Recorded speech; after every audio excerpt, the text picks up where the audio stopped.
We can overcome 4 years of Donald Trump. America should not take lectures on racial justice from Joe Biden, Sleepy Joe. President Trump inherited an economy from Obama-Biden administration that was given to him. Normal has become living a nightmare.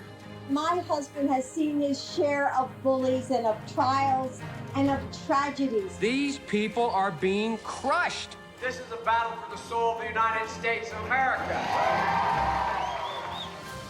Joe Biden, who has had a political career spanning half a century, is underlining his government experience, aiming to cast himself in the role of President of the United States as a seasoned, steady hand in an uncertain, dangerous world. And make no mistake about it, this campaign will send Donald Trump packing.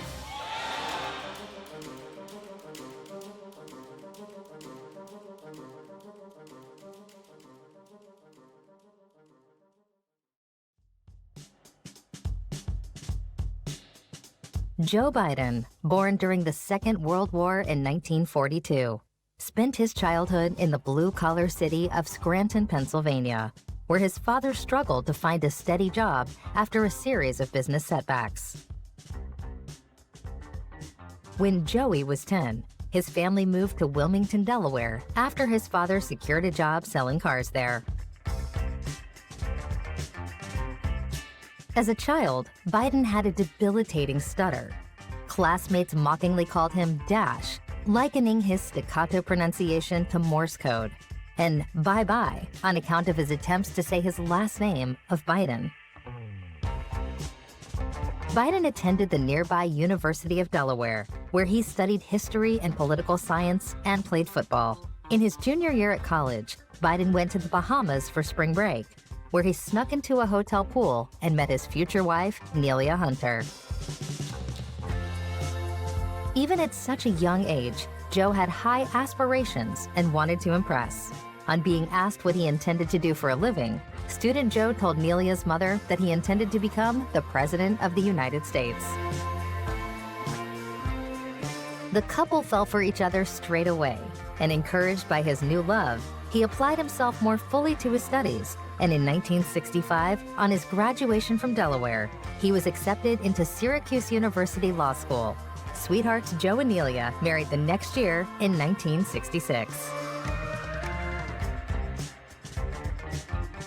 On his graduation from law school in 1968, Joe moved to Wilmington, Delaware to begin his career practicing at a law firm. It was around this time he became an active member of the Democratic Party, and in 1970, Biden was elected to the Newcastle County Council. At 29 years old to the U.S. Senate in 1972, becoming the 5th youngest senator in U.S. history.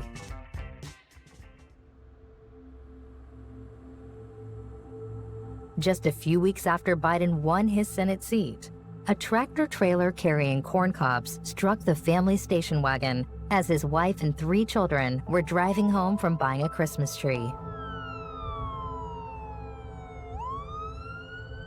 Nelia and their 13-month-old daughter Naomi died before they reached the hospital. His 2 young sons, Beau and Hunter, were taken to the hospital with their injuries. In fact, Biden was sworn into the Senate in his son Beau's hospital room, skipping the swearing-in ceremony for new cantors in Washington.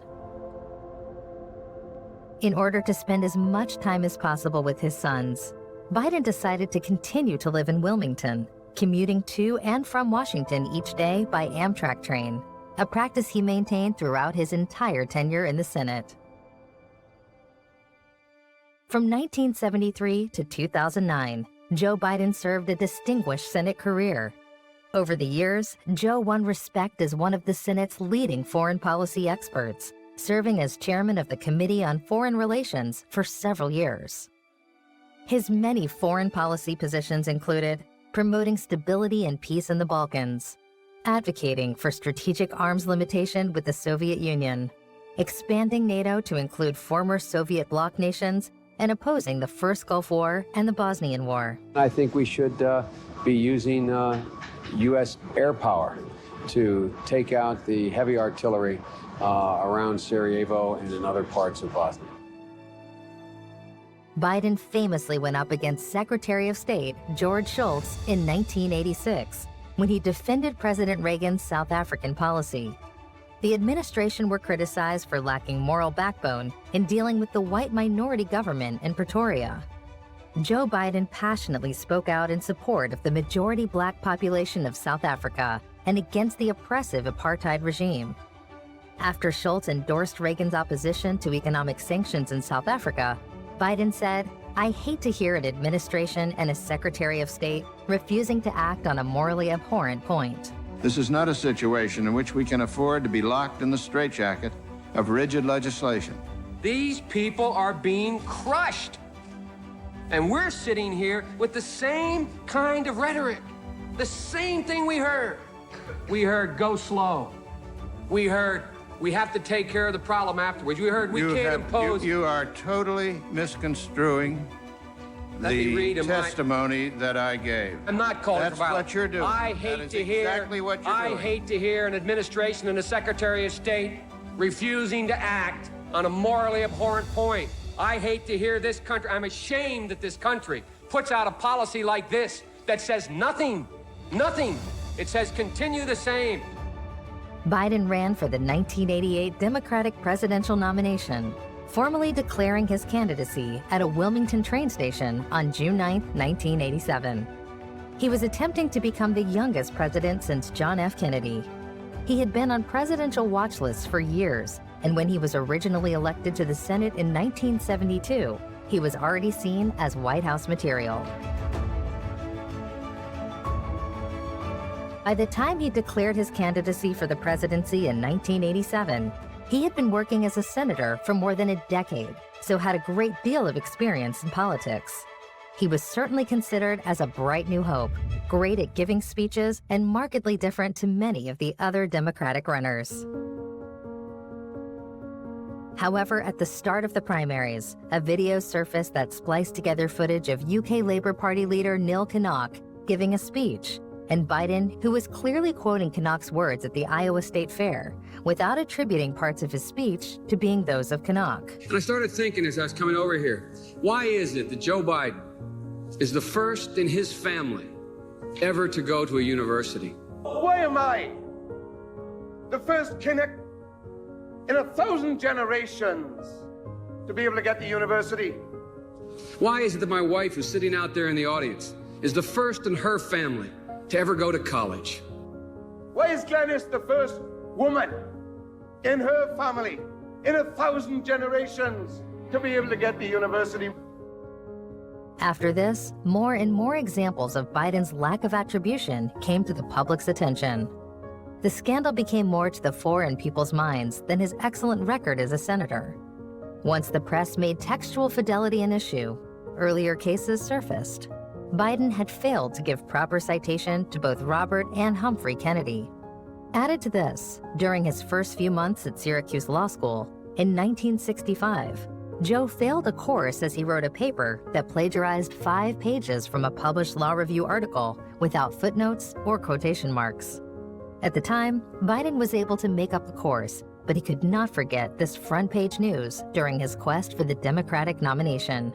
So in September 1987, he cut his losses and announced that he was dropping out of the race. In typical Biden style, on a trip to Europe in 1988, he jokingly gave Kinnock some of his speeches to use with or without attribution. Relinquishing this dream was difficult, but potentially it saved his life. A severe headache in February 1988 turned out to be a brain aneurysm. After a grueling 2 rounds of brain surgery, he told Time magazine, "There is no doubt, the doctors have no doubt, that had I remained in the race, I'd be dead." The always resilient Biden returned to the Senate after a 7-month recovery period.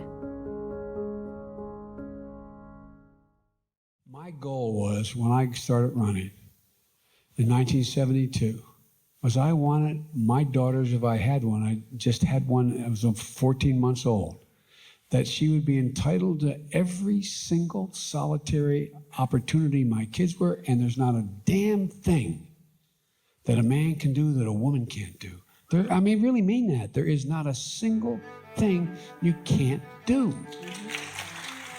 In 1994, one of Biden's biggest achievements was that he co-sponsored the Violence Against Women Act, which provided $1.6 billion to investigate and prosecute violent crimes against women, plus imposed automatic and mandatory restitution on those convicted, and allowed victims to sue their attackers in civil court, even if prosecutors did not proceed in criminal charges.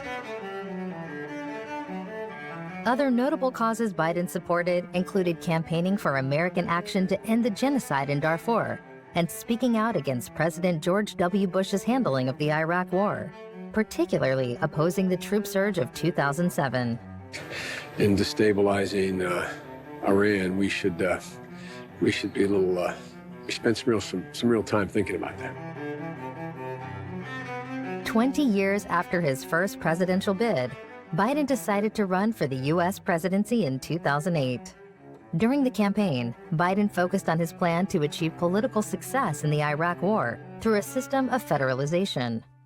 In terms of his suitability, he referenced his record in the Senate as the head of several congressional committees and experience in foreign policy. As Biden entered the presidential race, he attacked frontrunner Hillary Clinton's plan for the war in Iraq. During an interview on Good Morning America, Biden called Clinton's plan a disaster and counterproductive. Biden stated that his plan called for a political solution, unlike Clinton's military solution. However, 2008 was not the right time for Biden. After years of the Bush administration, people in America wanted change, and Barack Obama offered this in the form of being not only the first African American to run for office, but by being bright, articulate, and a symbol for change after years of war in the Middle East. We are one people. We are one nation. And together, we will begin the next great chapter in the American story with 3 words that will ring from coast to coast, from sea to shining sea. Yes, we can. Thank you, New Hampshire. Thank you. One of the biggest problems Biden faced at the time was voters didn't know about him or his candidacy. A poll conducted by Gallup found that 38% of the public had never heard of Joe Biden, and 17% had no opinion at all about him. In contrast, 0% of the public had never heard of Hillary Clinton, and only 3% had no opinion. Although the public opinion of Hillary might not have been completely positive, at least the public knew who she was. Some people think you bring change by demanding it, and others think you bring change by hoping for it. I think you bring change by working really, really hard for it every single day. It takes perseverance and persistence, and yes, some perspiration. Biden has often been criticized for what he says. To quote Jonathan Darman of MSNBC, the senator's biggest enemy has always been his own mouth. And it is true that comments about the other candidates in the 2008 bid overshadowed his own policies. He especially drew criticism in the popular press for his evaluation of Senator Obama. Biden was quoted in the New York Observer as saying, "I mean, you've got the first mainstream African-American who is articulate and bright and clean and a nice-looking guy. I mean, that's a storybook, man." Biden sought to clear up the controversy by apologizing to Obama on the same day and repeated his regret on The Daily Show that same evening. "Look, the other part of this thing that got me in trouble is using the word clean. I should have said fresh." Some media observers labeled Biden's announcement as a launchpad disaster. The remark did undermine his campaign, and with Obama being the popular candidate, the comment severely damaged Biden's fundraising ability. After finishing in 5th place in the Iowa caucus on January 3, 2008, garnering only 1% of the total vote, Biden ended his presidential bid. In a tearful rally with family and friends by his side, Biden declared, "I ain't going away. I'll be going back to the Senate as the chairman of the Foreign Relations Committee, and I will continue to make the case I've been making." Biden was right about that. He certainly was not going away. He had created a favorable impression during the debates and increased his stature among Washington politicos. In particular, Barack Obama changed his opinion of Biden, liking how he had handled himself at campaign stops and appreciating his appeal to working-class voters. On August 23, 2008, the Obama campaign announced that Biden would become Barack Obama's running mate. During the campaign, he used his political experience to compliment Obama. He could relate to blue-collar Americans, being originally from Pennsylvania, a blue-collar state. He had a multitude of connections in Capitol Hill, and he had more personal connections in foreign policy than Obama. The pair were a perfect fit. I love how Republican nominees are always going to change the Republican Party. He's going to change how Washington works. Well, folks, we've seen that movie before. And you know from experience, the sequel is always worse than the original.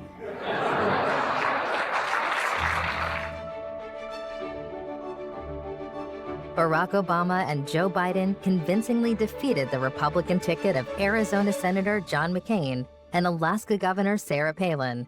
And on January 20th, 2009, when Obama was sworn in as the 44th U.S. president, Biden became the 47th vice president. Alliances to repair. The road ahead will be long. Our climb will be steep. We may not get there in 1 year or even in one term. But America, I have never been more hopeful than I am tonight that we will get there. I promise you, we as a people will get there.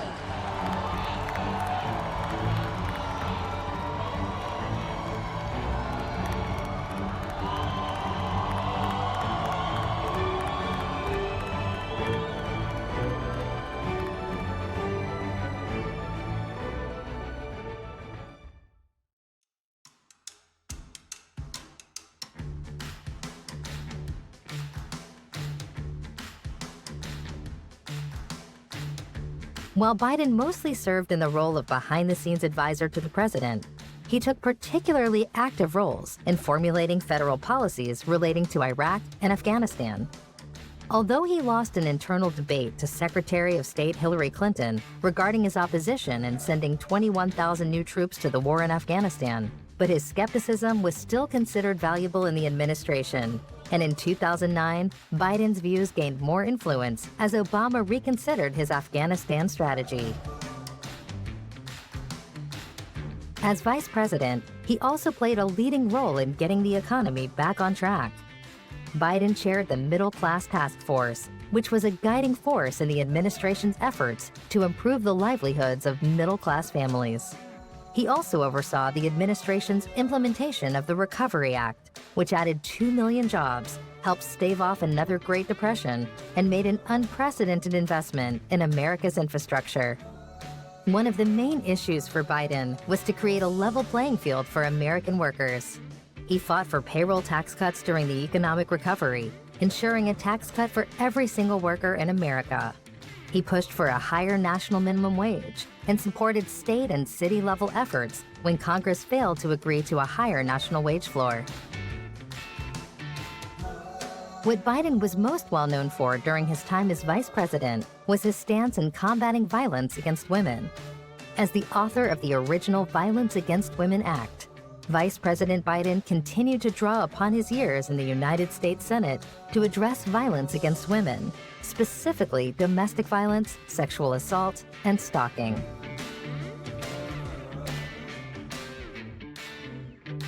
Tragically, in 2015, Joe lost his son Beau to brain cancer at the age of 46. The nature and seriousness of the illness had not been previously disclosed to the public, and Biden had quietly reduced his public schedule to spend more time with Beau. Before his death, Beau had been widely seen as the frontrunner for the 2016 Democratic nomination for governor of Delaware. Beau would always say, "Dad, look at me, look at me. When they ask about me, smile, Dad. Don't look sad, Dad. No matter what happens, Dad, I'm gonna be okay, but you gotta promise me. Promise me you'll be okay." What he meant by that was he knew we'd take care of the family, but he wanted to make sure that I continue to do the things that I can. Following this tragedy, Biden considered a run for the presidency, But he put the speculation to rest in October 2015, when he announced that he would not seek the 2016 Democratic nomination. In the White House Rose Garden, with his wife Jill and President Obama by his side, Biden made his announcement, referring to his son's recent death in his decision-making. Biden added, "While I will not be a candidate, I will not be silent. I intend to speak out clearly and forcefully, to influence as much as I can where we stand as a party and where we need to go as a nation." To Joe Biden.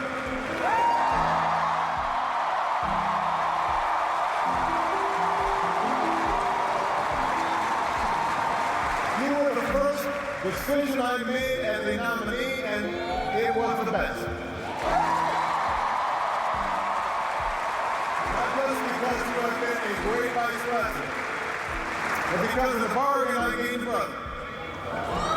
And we love you and Jill like family, and your friendship has been one of the great joys of our lives.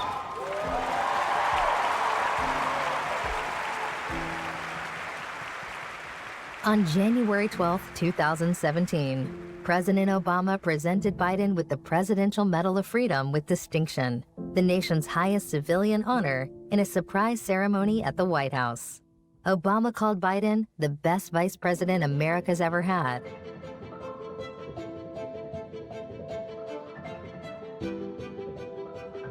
As promised, Biden did not remain quiet during the campaign seasons, publicly flagging up his disagreement with many of the policies of the Republican presidential nominee, Donald Trump. On June 20th, Biden critiqued Trump's proposal to temporarily ban Muslims from entering the United States, as well as his stated intent to build a wall along the border with Mexico, adding that Trump's suggestion to either torture and/or kill family members of terrorists was damaging both to American values and to our security. During an interview at the 2016 Democratic National Convention, Biden asserted that moral and centered voters would not vote for Trump. I stand here to tell you that I have no doubt, none whatsoever, that in the Trump administration there will be no diminution of support as a consequence of this transition. Even if the new administration were inclined to reduce the candidate, which it is not, Congress would never let it happen. The American people would never let it happen. Biden did occasionally reveal his mixed feelings on bypassing the chance to run for president. In March 2017, he said he could have won, and in November, he elaborated on those thoughts in an interview with Oprah Winfrey. No woman or man should announce they are running for president unless they can answer two questions. One, do they truly believe they're the most qualified person for that moment? I believed I was. But was I prepared to be able to give my whole heart, my whole soul, and all my intention to the endeavor? And I knew I wasn't. Joe Biden continued to speak out against Trump once he was in office, especially questioning comments Trump had made about climate change, healthcare, immigration, and LGBTQ rights. On April 25, 2019, Biden delivered the expected news that he was running for president in 2020. Watch this video where Biden openly criticizes Trump's leadership. It was there on August of 2017 we saw Klansmen and white supremacists and neo-Nazis come out in the open. And that's when we heard the words of the President of the United States that stunned the world and shocked the conscience of this nation. He said there were, quote, some very fine people on both sides. Very fine people on both sides? With those words, the President of the United States assigned a moral equivalence between those spreading hate and those with the courage to stand against it.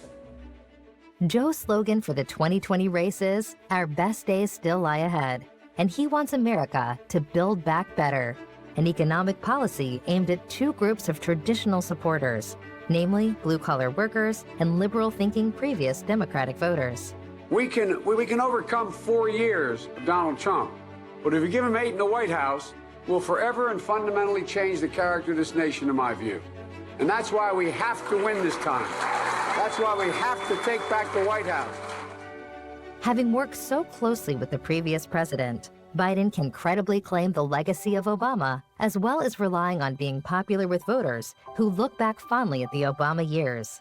He has also gained a foothold with the older and more moderate members of the Democratic base.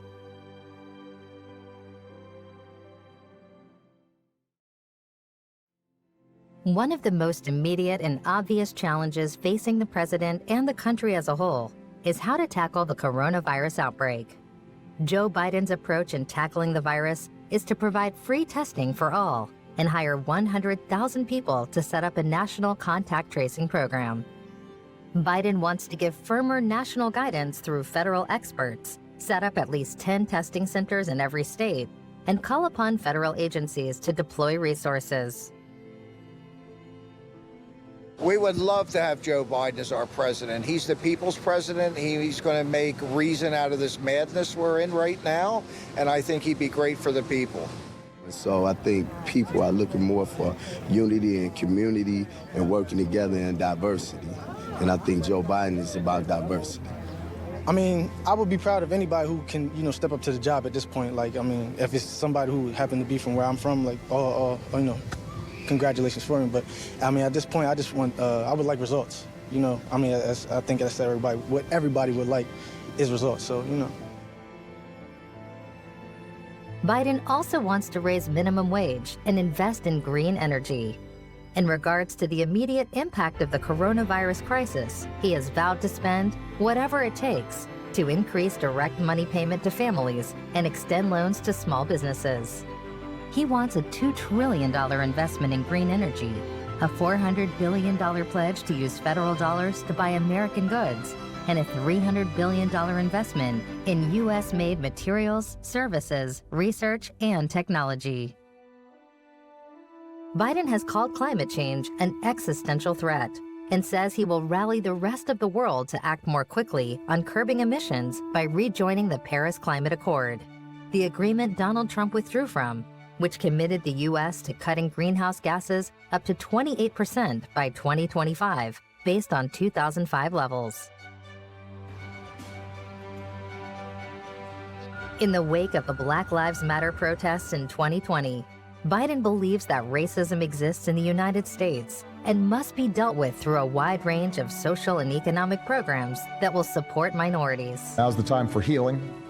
Now's the time for peace and calm on the streets of Ferguson. It isn't lost on a lot of young folk of color in particular that it was during the Obama administration that Black Lives Matter really was birthed and came into its own. Part of his Build Back program focuses on creating business support for minorities through a $30 billion investment fund.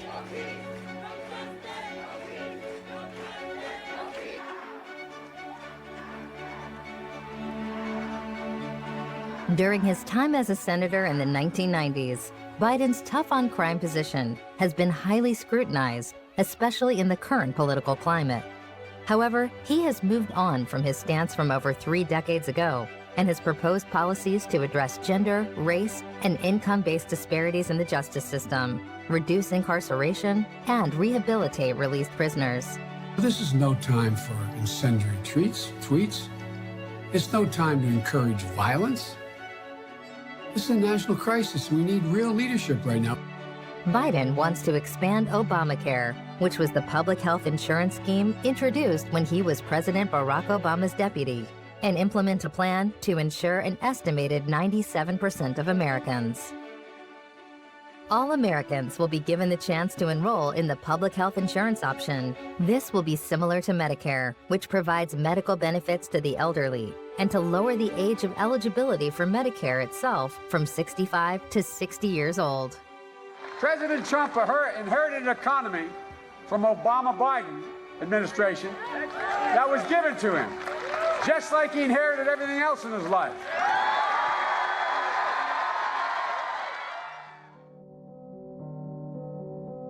He also plans to end the gun violence epidemic, which would amount to the largest changes to America's gun laws in more than 2 decades. Normal has become living a nightmare.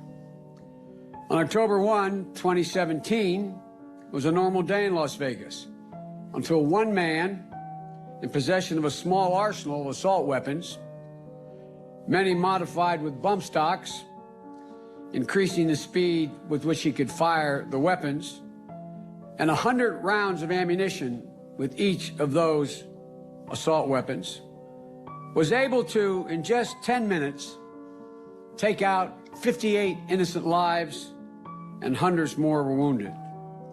The largest mass shooting in American history. And normal, to me and to all the people behind me, is not acceptable. I'm just so grateful that I just missed it, but there's also so much pain of thinking, like, why wasn't it me, and what did those people do to deserve it? Moms like Stephanie, they do not accept a world where her bright, beautiful 4-year-old daughter, Dayla, gets cut down by a stray bullet in front of her twin brother, and nothing changes. And I want to say to all of you here today, it takes enormous courage to be here. It takes enormous courage, because every single time, I know, every single time you show up at something like this or you speak to this issue, you relive as if the moment happened this moment. But you're giving people courage around the country. I don't accept that we can't stand up and say no more. Oppose a change in any way that would cure this god-awful problem. I've beaten the National Rifle Association nationally twice, passed meaningful gun legislation at the federal level, and I'll do it again. This proposal includes universal background checks, an assault weapons ban, more resources toward the enforcement of existing laws, a public push for the development of smart guns, and incentives for states to adopt red flag laws, which allow courts to confiscate guns from people deemed a risk to themselves or others, and develop gun licensing systems. I can remember when I was a kid, graduating from high school, I'm going to my senior prom, drove down to Newark, Delaware, which is not far from Newark, Delaware, not far from where I went to school, but about 15 minutes, 20 minutes. Pulling my old car in and borrowing a car from my dad, a new car for the prom. And I walked in and asked the secretary, I said, Mary, where's Dad? She said, he's outside, honey. My dad was a very decent, honorable, gentle man. And walking out and seeing him pacing outside the showroom. I said, what's the matter, Dad? And he looked up, he said, Joey. He said, I'm so sorry. I'm so sorry. I've told the story 1,000 times because it resonates with so many people. Because so many people went through the same thing today. I said, what's the matter, Dad? This is before cell phones. I thought maybe something happened to one of my siblings or my mom or something. I said, what's the matter, Dad? He said, I went to the bank today, honey, to see if they'll lend me the money to get you to school, help you get to school. They won't. Joey, I'm so ashamed. That's being stripped of your dignity for a parent to have that feeling.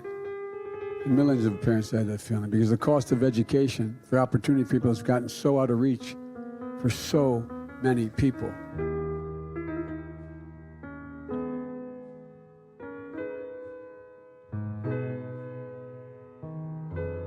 One notable shift to the left for Biden is that he has endorsed a handful of big pieces education policy that have become popular within the party. Universal preschool access, expansion of tuition-free colleges, and student loan debt forgiveness. These would be paid for by the money gained back from withdrawing the Trump-era tax cuts. The second piece of allowing you to have your dignity. Does anybody think that 12 years of education is enough in the 21st century to be in the middle class? I don't know anybody who does. So, the report I did for President Obama before we left office, talking about the jobs of the future, we pointed out then, right today, 65 out of every 100 jobs in the United States of America requires something more than a high school degree. My wife, who still teaches at the community college, says it best. Any country that out-educates us is going to outcompete us. That's why I propose to making technical and community colleges free.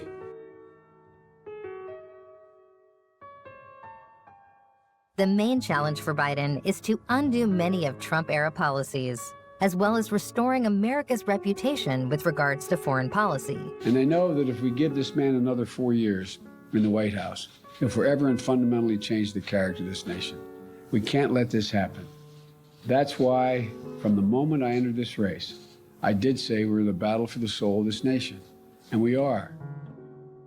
In his first 100 days in office, Mr. Biden promises to reverse Trump policies that end the bans on travel from several majority Muslim countries, rescind limits on the number of applications for asylum, and also abolish the policy that separates parents from their children at the U.S.-Mexican border. He also promises to protect the Dreamers, people brought illegally to the U.S. as children who were permitted to stay under an Obama-era policy, as well as ensure they are eligible for federal student aid.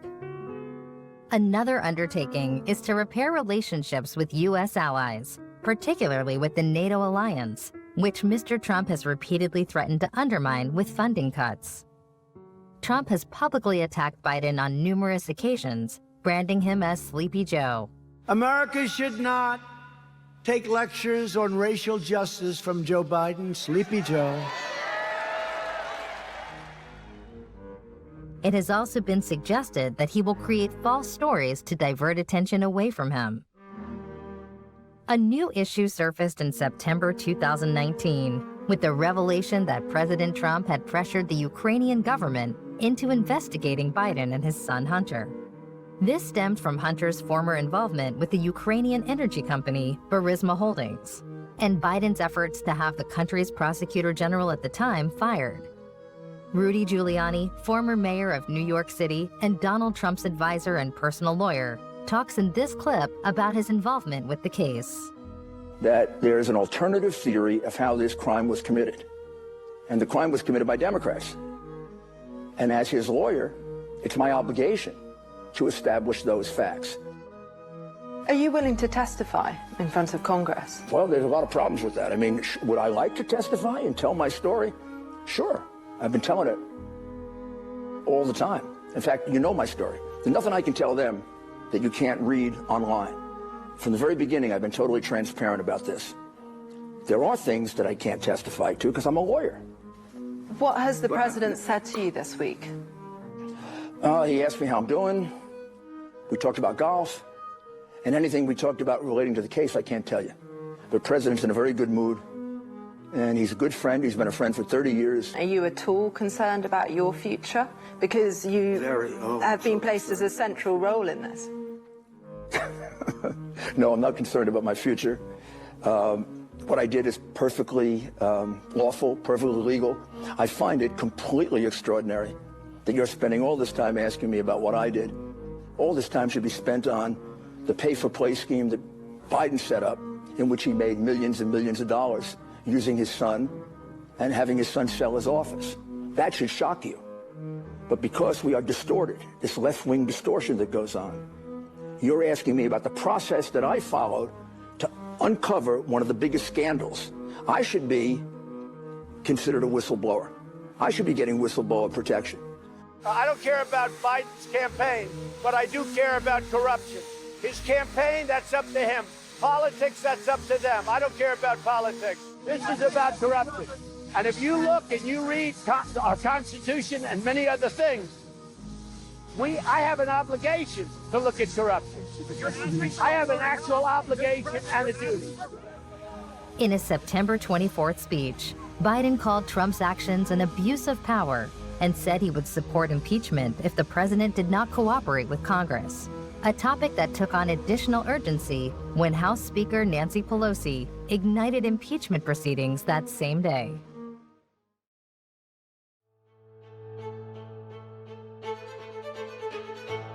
The central 2020 Democratic presidential candidates were Bernie Sanders, Elizabeth Warren, Michael Bloomberg, Pete Buttigieg, Amy Klobuchar, with the main threat to Biden being Vermont Senator Bernie Sanders. Bernie has a huge following and appeals to the further left side of the Democratic Party. What we need is a new politics that brings working class people into our political movement. which brings young people into our political movement, and which in November will create the highest voter turnout in American political history. I'm here today because I really want to support a man that I really believe in, the man that I believe that's actually going to do some good for this country, a man that's going to reshape things and actually really give power back to the people. And I really believe in his message. Yeah, he seems the most genuine out of the candidates. The other candidates don't really seem like they want to make any active changes, but it does seem like he's the more genuine candidate. It's expensive to have health care in the United States. As of today, Bernie will take away the middleman and give us cheaper health care and cheaper, better health care. He has always been dedicated to fighting for the people like down here on the ground, the working class people of this country, and there are candidates who try to claim they will and then backtrack on their promises, and he has always stuck true to what he's believed in and what he has said he would do.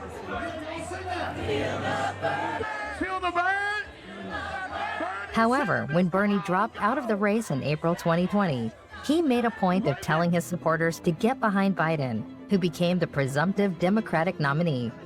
After he dropped out of the 2016 race, supporters felt anger towards the candidate at the time, Hillary Clinton, which in turn led them to not voting. Sanders wants a Democrat in the White House, so his endorsement will help Joe in the run-up to the election. You know, I live in Vermont, and I do support Bernie. I think that the timing is a little off for Bernie to be president. And so I was really happy with the Obama administration. And so as much as there's been some complaints with Joe Biden himself, I have faith that he spent 8 years with a man who did a really good job. Oh, I think that he might attract Republicans as well as Democrats, and it's all about beating Trump. I feel like the country is on the right track. It's amazing to feel like we may be able to move past Trump. I'm excited. Biden's appeal to U.S. voters is that he has had a lot of experience within the White House already. At this current time, a lot of Americans are nostalgic for the previous Obama administration. Biden, as vice president through these years, offers a lot of the voters comfort. His wife, Jill Biden, who he has been married to since 1977, taught English and reading in high schools for 13 years, and also taught adolescents with emotional disabilities at a psychiatric hospital. From 1993 to 2008, she was an English and writing instructor at Delaware Technical and Community College. Since 2009, she has been a professor of English at Northern Virginia Community College and is thought to be the first second lady to hold a paying job while her husband was vice president. Like I tell my students all the time, it's not enough to want to do well. You have to turn in the essay. You have to do the reading. You have to deliver on the promises you make. Joe wrote and passed the Violence Against Women Act when no one thought it could be done. He stood up to the NRA twice and won. He secured those last votes for the Affordable Care Act. He has spent his entire career bringing people together, building bridges, delivering on promises that he can make. During Joe Biden's 2008 campaign to be the Democratic nominee, she continued to teach during the week and would join him for campaigning on weekends. She said that she would have taken an activist role in addressing education as her chief focus of concern as a potential first lady. She also said that she was basically apolitical and would not seek inclusion in cabinet meetings. My husband has seen his share of bullies and of trials and of tragedies, but it's never made him feel cynical, never made him want to use his power for personal gain. Instead, it's made him more committed to serving others. A leader who brings people together, not tears families apart like we've seen at our borders. A president that you can be proud of, who believes that our best days are ahead of us. That's my husband, Joe Biden. Kamala Harris, the California Democrat, was born in Oakland, California, to two immigrant parents, an Indian-born mother and Jamaican-born father. We are a diverse country, yes. And some people would suggest that in diversity, when there is a diverse population, one cannot achieve unity. I reject that notion because this is my belief. Yes, we are diverse, and we have so much more in common than what separates us. After her parents' divorce, Ms. Harris was raised primarily by her Hindu single mother, Shyamala Gopalan Harris, a cancer researcher and civil rights activist. She grew up engaged with her Indian heritage, joining her mother on visits to India. But Ms. Harris has said that her mother adopted Oakland's Black culture, immersing her two daughters, Kamala and her younger sister Maya, within it. She became the district attorney, the top prosecutor for San Francisco in 2003, before being elected the first woman and the first Black person to serve as California's Attorney General, the top lawyer and law enforcement official in America's most populous state. Ms. Harris gained a reputation as one of the Democratic Party's rising stars, using this momentum to propel her election as California's junior U.S. Senator in 2017. When she launched her candidacy for president to a crowd of more than 20,000 in Oakland, California, her 2020 bid was met with initial enthusiasm. But the senator failed to articulate a clear rationale for her campaign and gave muddled answers to questions in key policy areas like healthcare. We are not treating people equally in our healthcare system writ large if they don't have money. She was also unable to capitalize on the clear high point of her candidacy: debate performances that showed off her prosecutorial skills, often placing Mr. Biden in the line of attack. After the 1971 Supreme Court ruling in Swan versus Charlotte Mecklenburg Board of Education, lower courts began mandating busing to effectively desegregate schools. Black students started taking school buses to majority white schools and white students to majority Black schools, often in neighborhoods far from where they lived. It became one of the most controversial topics in U.S. politics at the time. Before the Supreme Court mandated school desegregation, schools for African American children often had smaller resources compared to those white children attended, which in turn created racial gaps in achievement and opportunities. Supporters of busing argued that the practice was necessary to effectively integrate schools and help correct the damaging legacy of school segregation. But opponents of busing, many of whom were also opponents of school desegregation, argued that children were being transported to unsafe neighborhoods and objected to the long commutes children experienced.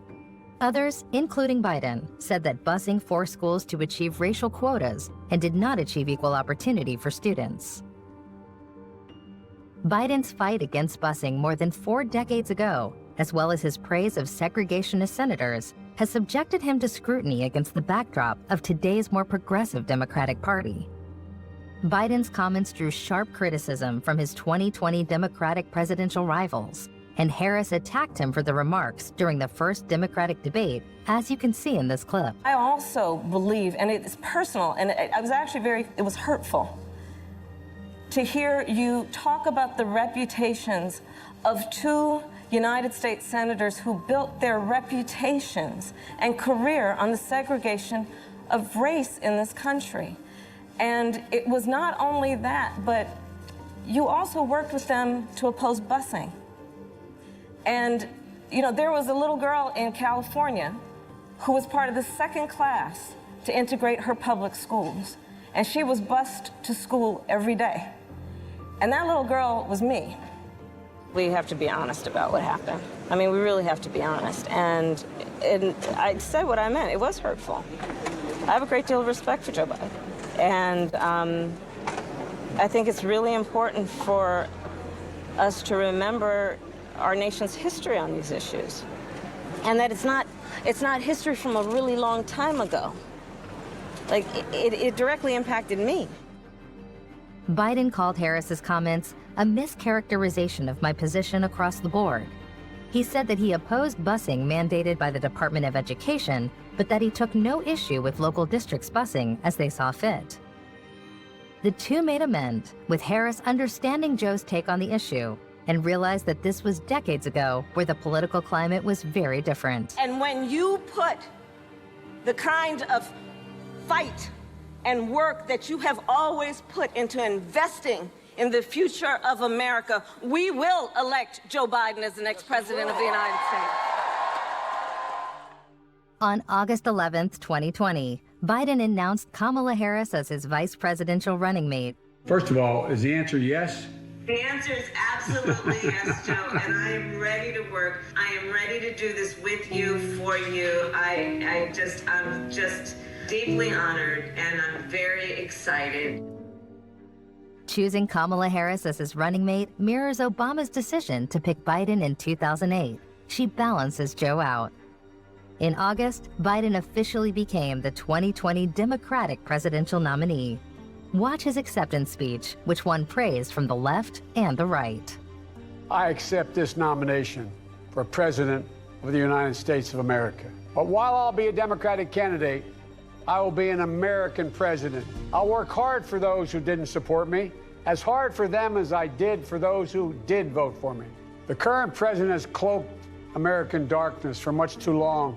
If you entrust me with the presidency, I will draw on the best of us, not the worst.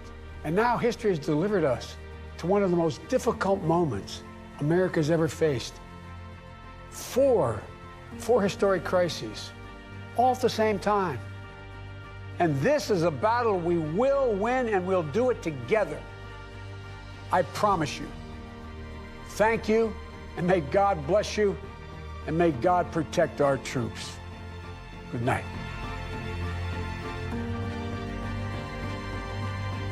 Joe Biden, who has had a political career spanning half a century, is underlining his government experience, aiming to cast himself in the role of President of the United States as a seasoned, steady hand in an uncertain, dangerous world.